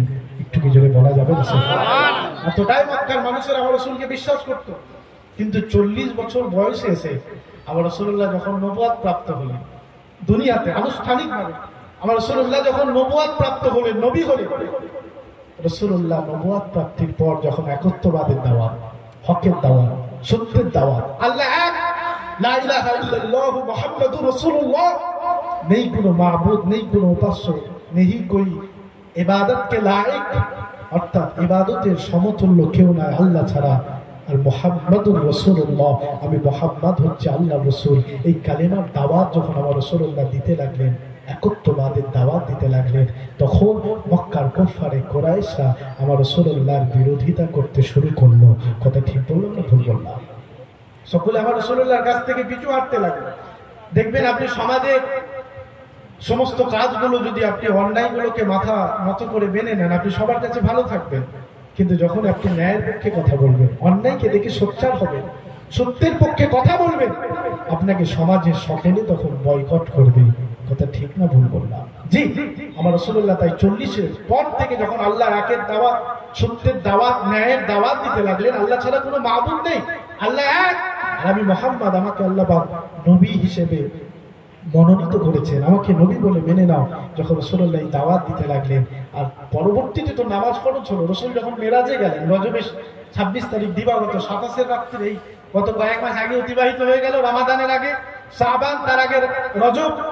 রজবের 26 তারিখ দিবাগত 27 রাত্রে আল্লাহ পাক আমার হাবিবকে দাওয়াত দিয়ে, আমন্ত্রণ জানিয়ে, ইনভাইট করে আসছে আজিমে নিয়ে গিয়ে আল্লাহ পাক উপহার, উপঢৌকন, গিফট দিয়ে পাঠালেন। নামাজ এবার অন্যদিকের কথা, এই কথা বলতে গেলে আমার মূল যে আলোচনা তা থেকে দূরে চলে যাব। আজকে কথা বলতে চান, আমি মেরাজের হককে আপনাদের সামনে তুলে ধরতে চান। আপনারা জানেন আল্লাহ হাবিব রজবের 26 তারিখ দিবাগত 27 রাত্রে লাইলাতুল মেরাজে গেলেন, অর্থাৎ আকাশকে পাড়ি দিয়ে 7 তবক আসমান পাড়ি দিয়ে সিদরাতুল মুনতাহা পাড়ি দিয়ে আল্লাহ পাকের হাবিব আরশে আজিমে পৌঁছে আবার আল্লাহর সাথে দিদার করলেন। বলুন না জোরে সুবহানাল্লাহ। আল্লাহর কোরআনে এটা ঘোষিত। আল্লাহ পাক সূরা বনী ইসরাঈলে বলে দিয়েছেন, সুবহানাল্লাযী আসরা বিআবদিহি লাইলাম মিনাল মাসজিদিল হারাম ইলাল মাসজিদিল আকসা। এতটাই থাক। আল্লাহ পাক বললেন আমার বান্দা ঊর্ধ্ব গমন করেছিল, অর্থাৎ আমার বান্দা বলতে এখানে আল্লাহ পাক আমার হাবিবকে বুঝিয়েছেন। কোরআনে আল্লাহ পাক আমার রাসূলকে বিভিন্ন নাম ধরে ডেকেছেন, কিন্তু দেখুন আল্লাহ পাক নিজেও আমার রাসূলকে কতটা ভালোবাসেন। কোরআন শরীফে আমার আল্লাহ পাক কোনো জায়গায় ইয়া মুহাম্মদ অর্থাৎ হে মুহাম্মদ বলে আমার আল্লাহ পাক কোনো জায়গাতে আমার রাসূলকে ডাকেননি। বলুন না একবার জোরে সুবহানাল্লাহ। আমার রাসূলকে আমার আল্লাহ নিজেও ভালোবাসেন। কেমন ভালোবাসেন? সবার থেকে বেশি আমার আল্লাহ জিনাকে ভালোবাসেন, তিনি হচ্ছেন বিশ্ব প্রফেট জনাবে মুহাম্মদুর রাসূলুল্লাহ। বলুন একবার জোরে সুবহানাল্লাহ। আল্লাহ পাক যত জায়গায় আমার আল্লাহর হাবিবকে রেখেছেন তত জায়গাতে উপনাম ধরে রেখেছেন। কোন জায়গায় বলেছেন ইয়া আইয়ুহাল মুযাম্মিল, হে চাদর আবৃতকারী। কোন জায়গায় বলেছেন ইয়া আইয়ুহাল মুদ্দাসসির, কোন জায়গায় বলেছেন ইয়া আইয়ুহান নবী, কোন জায়গায় বলেছেন তাহা, কোন জায়গায় বলেছেন ইয়াসিন। বলুন না একবার জোরে সুবহানাল্লাহ। আমার রাসূলুল্লাহকে আল্লাহ পাক নতুন নতুন নাম ধরে রেখেছেন। কত ভালোবাসেন আল্লাহ আমার হাবিবকে। কোন জায়গায় ইয়া মুহাম্মদ বলে ডাকেননি। আল্লাহ পাক এই সূরা বনী ইসরাঈলের এই আয়াতে আমার আল্লাহ পাক আমার হাবিবকে আবার বান্দা বলে ডাকলেন, বললেন সুবহানাল্লাযী আসরা বিআবদিহি। আমার আল্লাহ পাক এখানে বান্দা হিসেবে আমার আল্লাহ পাক ঘোষণা করলেন। আল্লাহ বললেন আমার বান্দা ঊর্ধ্ব গমন করেছিল রাত্রিরে মিনাল মসজিদিল হারাম, মিন মানে হইতে, মিনাল মসজিদিল হারামে ইলাল মসজিদিল আকসা, অর্থাৎ মসজিদে হারাম থেকে দুনিয়ার বুকে আরেকটা মসজিদ আছে যেটার নাম হচ্ছে বাইতুল মুকাদ্দাস, মসজিদে আকসা। সেই মসজিদে আকসাতেও আমার রাসূলুল্লাহ একই রাত্রে লাইলাতুল মিরাজের রাত্রে কাবা বাইতুল্লাহ মসজিদে হারাম থেকে মসজিদে আকসাতেও গিয়েছিলেন। বলুন একবার জোরে সুবহানাল্লাহ। ওই মসজিদে আকসা আপনারা চেনেন তো নাকি? যে মসজিদে আকসাকে নিয়ে বর্তমান একটা ঝামেলা চলছে না, আমরা ফেসবুকের মাধ্যমে সোশ্যাল মিডিয়ার মাধ্যমে দেখছি ইহুদিরা আমাদের সাথে ঝামেলা করছে। ইহুদিদের জন্য ওটা পূর্বে ছিল তাদের একটা ঘর, কারণ বাইতুল মুকাদ্দাস আল্লাহ পাক বহুত আগে বানিয়েছে। হযরত নবী সুলাইমান আলাইহিস সালামের আমলে নবী সুলাইমান নিজে বাইতুল মুকাদ্দাস বানিয়েছেন তিনার জিন উম্মাতদের নিয়ে। বলুন একবার জোরে সুবহানাল্লাহ। অনেক কত কথা বলবো, অনেক কথা বলে পড়ে যায়। তো মসজিদে আকসা ইহুদিদের ছিল যখন তারা সঠিক দিনের উপরে ছিল, মুসা আলাইহিস সালামের প্রকৃত নীতির উপরে যখন তারা ছিল, তাদেরও মসজিদে আকসা ছিল। কিন্তু মুসা আলাইহিস সালাম যখন দুনিয়া ছেড়ে চলে গেছেন, অন্য নবী দুনিয়াতে এসেছেন, মুসা নবীর নবুয়তি তার রদ হয়ে গিয়েছে, তখন তাকে নবী হিসেবে মানা যাবে না। কিন্তু মুসা আলাইহিস সালামকে তারা নবী বলে মানে, ইহুদিরা এখনো মানে মুসাকে নবী বলে, কিন্তু না, তিনাকে আমরা সম্মান করি, রেসপেক্ট করি, এটা আমাদের ঈমান। প্রত্যেকটা নবী রাসূল পয়গম্বরকে বিশ্বাস করতে হবে। কথা ঠিক বললাম না ভুল বললাম? কিন্তু তিনার নবুয়তি রদ হয়ে গেছে, তিনাকে আমরা নবী হিসেবে এখন মানবো না। তিনি নবী ছিলেন, কিন্তু এখন আমাদের জন্য যিনি নবী তিনি মুহাম্মদুর রাসূলুল্লাহ। তার আগে ছিলেন নবী ঈসা রূহুল্লাহ। ঈসা নবীকে এখন অনেকে মানে নবী ঈসাকে নবী বলে, মুহাম্মদ সাল্লাল্লাহু আলাইহি ওয়াসাল্লামকে মান্যতা দেয় না। যাদেরকে আমরা খ্রিস্টান বলে চিনি তারা নবী ঈসা রূহুল্লাহকে মান্যতা দেয়, কিন্তু না, নবী ঈসা ইন্তেকাল হননি, আসমানে আছেন। আমরা জানি চতুর্থ আসমানে আল্লাহ পাক তিনাকে তুলে দিয়েছেন, তিনি উম্মতে মুহাম্মাদি হয়ে পৃথিবীতে আবার আগমন করবেন। বলুন না জোরে সুবহানাল্লাহ। অনেক কথা, কত কথা বলবো, অনেক কথা মনে পড়ে যাচ্ছে। রাসূলুল্লাহ সম্মান দেখুন, আমরা কোন উম্মতে মুহাম্মাদি। আল্লাহ পাক আমাদের নসিবটা এত বড় করেছেন যে নবীর উম্মতি হওয়ার জন্য অসংখ্য নবী রাসূল পয়গম্বর আমার আল্লাহর কাছে দোয়া পর্যন্ত চেয়েছেন। বলুন একবার জোরে সুবহানাল্লাহ। আল্লাহ পাকের নবী হযরত ঈসা রূহুল্লাহ আমার আল্লাহ পাকের কাছে দোয়া চেয়েছিলেন, হে রাব্বি আল্লাহ পাক, আপনি যদি আমাকে নবী না করে, রাসূল না করে, পয়গম্বর না করে, আপনি যদি আমাকে উম্মতে মুহাম্মাদি করে পাঠাতেন, তাহলে আমার নসিবটা বড় বুলন্দ হতো, আমার ভাগ্যটা বড় বড় হতো। শুধু ঈসা বলে নয়, অন্যান্য নবী রাসূল পয়গম্বরেরাও এই দোয়া চেয়েছিলেন। অন্যান্য নবী রাসূল পয়গম্বরের দোয়াকে আমার আল্লাহ পাক কবুল করেননি।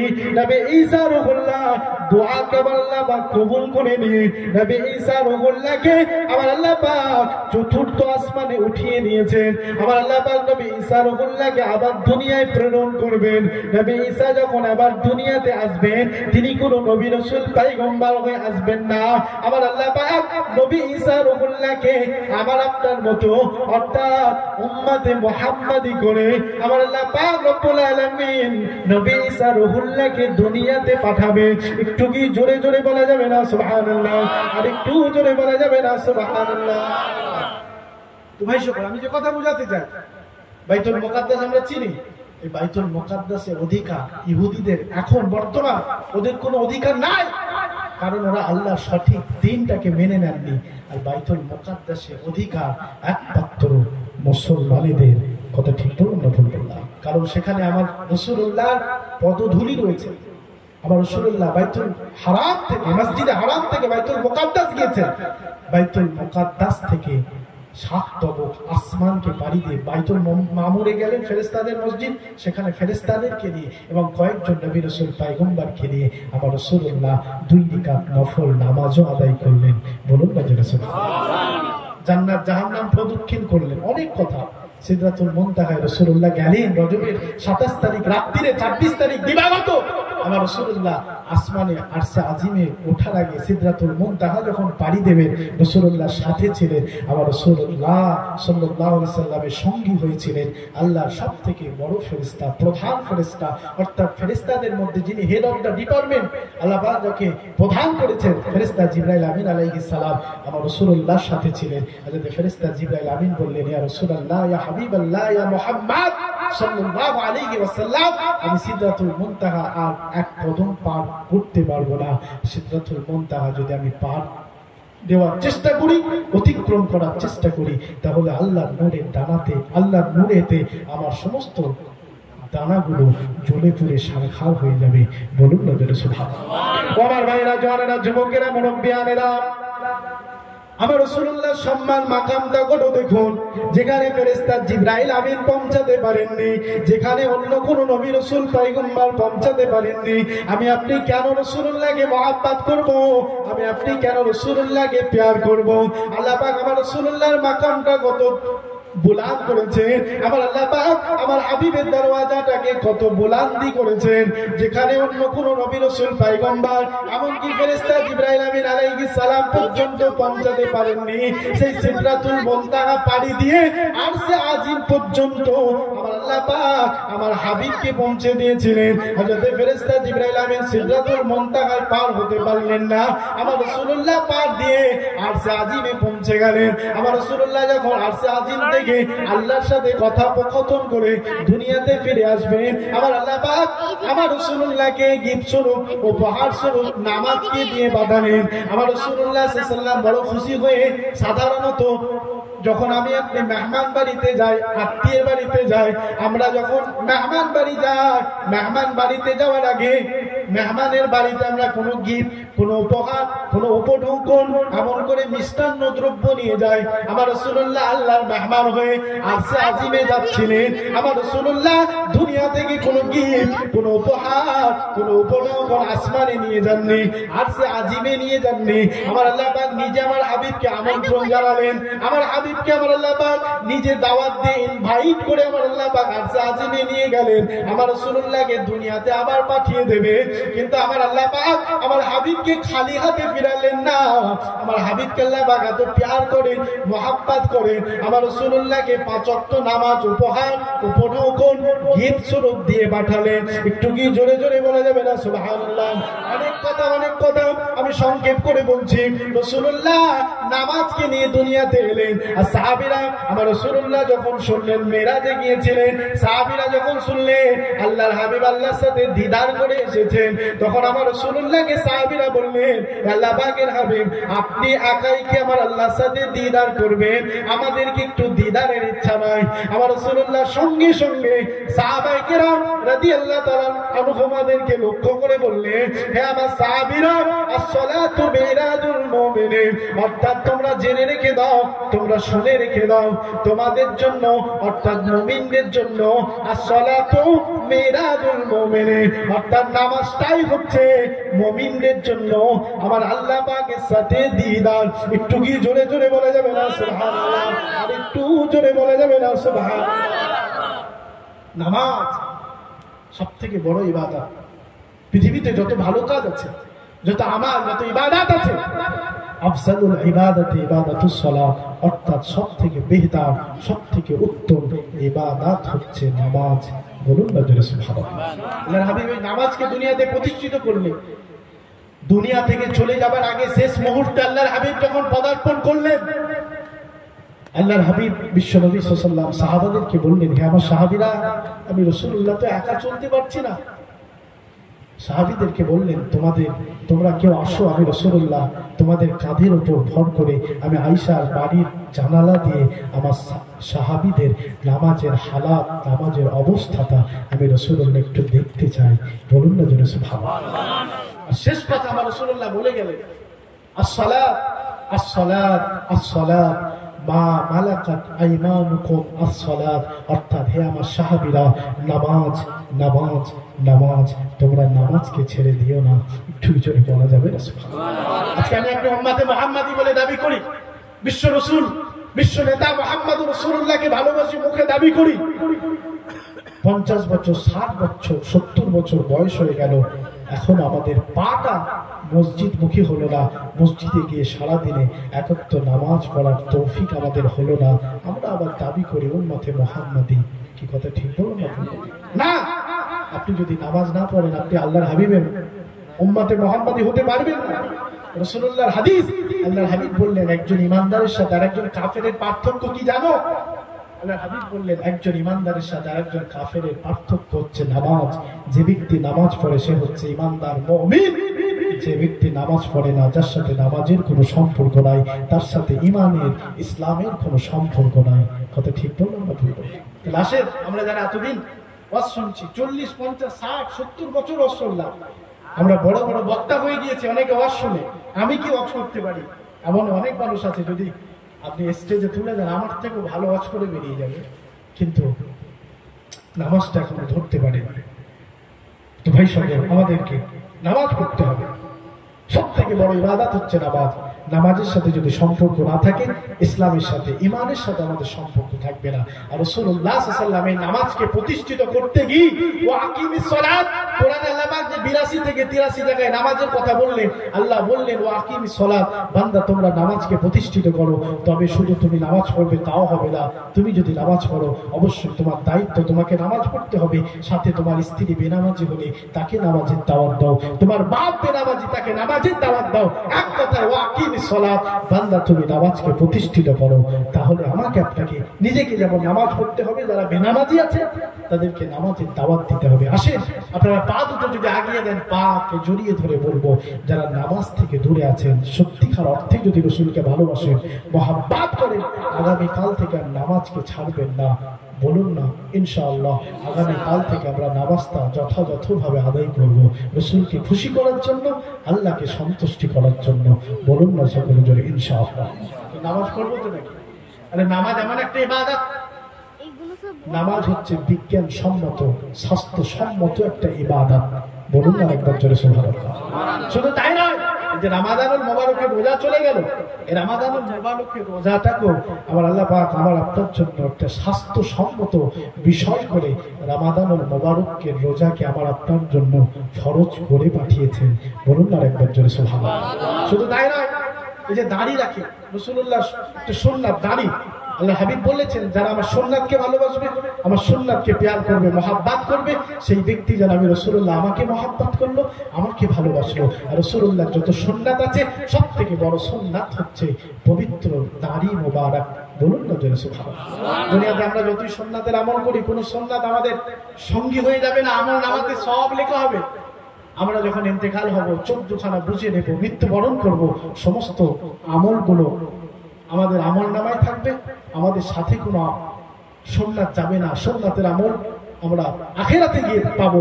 কিন্তু দাড়ি এমন একটা সুন্নাত, সমস্ত কিছু শরীর থেকে খুলে নেওয়া হবে, যাবে একমাত্র কাফন, আর সাথে যাবে আমাদের মুখের পবিত্র দাড়ি মোবারক। বলুন না জোরে সুবহানাল্লাহ। তাহলে আসেন আমরা রাসূলকে যদি ভালোবাসি নামাজ পড়বো, সাথে এখনো যাদের মুখে দাড়ি আসেনি, দাড়ি রাখেননি, তাদের অনুরোধ করব মুখে দাড়িটা রাখেন। রাসূলুল্লাহ সাল্লাল্লাহু আলাইহি ওয়াসাল্লাম আমাদেরকে আখিরাতে চিনতে সুবিধা হয়ে যাবে। বলুন না জোরে সুবহানাল্লাহ। আমার ভাইরা, জওয়ানেরা, যুবকেরা, মুরব্বিয়ানেরা, আমাকে আপনাকে যখন কবরে শুইয়ে দিয়ে আসা হয়, মিনহা খালাকনাকুম ওয়া ফিহা নুঈদুকুম ওয়া মিনহা নুখরিজুকুম তারাতান উখরা বলে 3 মোটা মাটি দিয়ে আমাকে আপনাকে কবরে শায়িত করে দিয়ে আসা হয়। শায়িত করে দিয়ে আসার শেষ ব্যক্তিটা 41 কদম আসা পর্যন্ত আমার আপনার কবরে আল্লাহ পাক মুনকার নেকির ফেরেশতাকে পাঠিয়ে দেন। মুনকার নেকি আমার আপনার কবরে এসে সওয়াল করে, মান রাব্বুকা ওয়া মা দীনুকা ওয়া মান নাবিয়ুকা। মান কে? রব্বুকা তোমার রব, তোমার প্রভু। মা দীনুকা তোমার দিনটা কি জানিয়ে দাও। ওয়া মান নাবিয়ুকা তোমার নবীকে। আমি আপনি যদি মান রাব্বুকা মা দীনুকা এই দুটো কোশ্চেনের উত্তর দিতে নাও পারি, আমাকে আপনাকে আরেকটা মৌকা দেয়া হবে। অর্থাৎ রাসূলুল্লাহর বেলায় আমার রাসূলুল্লাহকে যখন আমার রাসূলুল্লাহর বিষয়ে যখন জিজ্ঞাসা করা হবে, শুধু ফেরেশতা মুনকার নেকির আমাকে আপনাকে জিজ্ঞাসাবাদী করবেন তা নয়, বরং আমার রাসূলুল্লাহকে কবরে নিয়ে এসে আমার রাসূলুল্লাহর প্রতিচ্ছবি চেহারা মোবারকা আমাকে আপনাকে কবরে দেখানো হবে। বুখারী শরীফের সহিহ রিওয়ায়াতে রয়েছে, হযরত ইমাম ইসমাঈল ইবনে বুখারী রাহমাতুল্লাহ, মুহাম্মদ ইবনে ইসমাঈল বুখারী রাহমাতুল্লাহ আলাইহি হাদিসটাকে রিওয়ায়াত করেছেন। ইমাম বুখারী বলছে, কবরে আমার রাসূলুল্লাহ সাল্লাল্লাহু আলাইহি ওয়াসাল্লামের চেহারা মোবারকাটা দেখানো হবে। আমার রাসূলুল্লাহকে দেখিয়ে দেখিয়ে মুনকার নেকির ফেরেশতা জিজ্ঞাসা করবে, মা কুনতা তাকুলু ফি হাযার রাজুল, অর্থাৎ এই ব্যক্তি সম্পর্কে তোমাদের ধারণাটা কি।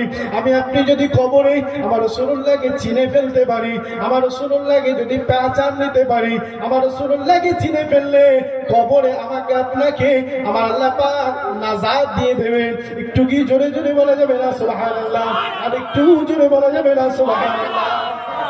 শুধু তাই নয়, মুখে দাড়ি যদি আমার আপনার থাকে, আমি আপনি রাসূলকে যেমন চিনতে পারবো কবরে, মুখে দাড়ি থাকলে রাসূলুল্লাহ সুন্নাত নিয়ে যদি আমরা কবরে যেতে পারি, স্বয়ং আমার রাসূলুল্লাহ আমাকে আপনাকে চিনে নেবে। আরেকবার বলুন না জোরে সুবহানাল্লাহ। শুধু কি তাই, আমাদের আয়েশা সিদ্দিকা আমার রাসূলকে একদিন জিজ্ঞাসা করলেন, হে আল্লাহর হাবিব, হাসরের ময়দানে তো সমস্ত নবী রাসূল পয়গম্বর উপস্থিত থাকবেন, তার উম্মত উম্মতিরাও হাজির থাকবেন, আপনি আপনার উম্মত উম্মতিদের কি করে চিনবেন? আম্মা আয়েশা প্রশ্ন করলেন। হাদিসের মধ্যে রয়েছে 120টা হাসরের ময়দানে কাতার হবে, টোটাল 120টা হাসরে কাতার হবে, আর উম্মতে মুহাম্মাদির কাতার হবে 80টা। বলুন না জোরে সুবহানাল্লাহ। সম্ভবত আওলাদে মুজাদ্দিদ আস্তাদ ভাইজান হুজুর আসির একটু মোহাম্মদের তাকবীর দেন, নারে তাকবীর, আল্লাহু আকবার। সিলসিলা হক মুজাদ্দিদে জামান জিন্দাবাদ, সিলসিলা হক মুজাদ্দিদে জামান জিন্দাবাদ। পিরজাদা ভাইজান হুজুর কিবলা জিন্দাবাদ, পিরজাদা ভাইজান হুজুর কিবলা জিন্দাবাদ। নারে তাকবীর, আল্লাহু আকবার, নারে তাকবীর, আল্লাহু আকবার, নারে তাকবীর, আল্লাহু আকবার। তো ভাই সকল হুজুর আসেন, এলি আমি ছেড়ে দেব ইনশাআল্লাহ।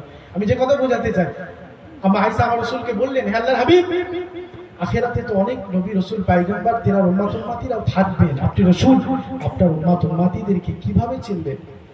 আম্মা জান আয়েশা সিদ্দিকা রাদিয়াল্লাহু তাআলা আনহাকে আমার রাসূলুল্লাহ বলেছিলেন, হে বিবি আয়েশা সিদ্দিকা, মদিনার বড় ময়দানে যদি 100 ঘোড়া ছেড়ে দেওয়া হয়, আর 100 ঘোড়ার ভিতরে যদি একটা কপাল চিতা ঘোড়া, কপালে সাদা দাগওয়ালা ঘোড়া ছেড়ে দেওয়া হয়, সেই ঘোড়াটাকে চিনতে তোমার কোনো অসুবিধা হবে? আম্মা জান আয়েশা বললেন, লা ইয়া রাসূলুল্লাহ, না হুজুর না, সেই ঘোড়াটাকে চিনতে আমি আয়েশা আমার কোনো অসুবিধা হবে না। আম্মা জান আয়েশা সিদ্দিকাকে আমার রাসূলুল্লাহ সেই দিনে বলেছিলেন, হে বিবি আয়েশা সিদ্দিকা, যারা আমি রাসূলুল্লাহ আমার আশিক উম্মত হবে, তারা 5 ওয়াক্ত নামাজ পড়বে, 5 ওয়াক্ত নামাজের আগে 5 বার ওযু করবে, তাদের ওযুর অঙ্গগুলো দিয়ে নূর চমকাবে। মাপাতে থাকবে, নারে তাকবীর, আল্লাহু আকবার, তাকবীর, আল্লাহু আকবার। মুজাদ্দিদে জামান জিন্দাবাদ, মুনাদে মুজাদ্দিদে জামান জিন্দাবাদ, জাদা ভাইজান হুজুর কিবলা জিন্দাবাদ, জাদা ভাইজান হুজুর কিবলা জিন্দাবাদ, তাকবীর, আল্লাহু আকবার, তাকবীর, আল্লাহু আকবার। হক ফুরফুরা শরীফ জিন্দাবাদ, হক ফুরফুরা শরীফ জিন্দাবাদ।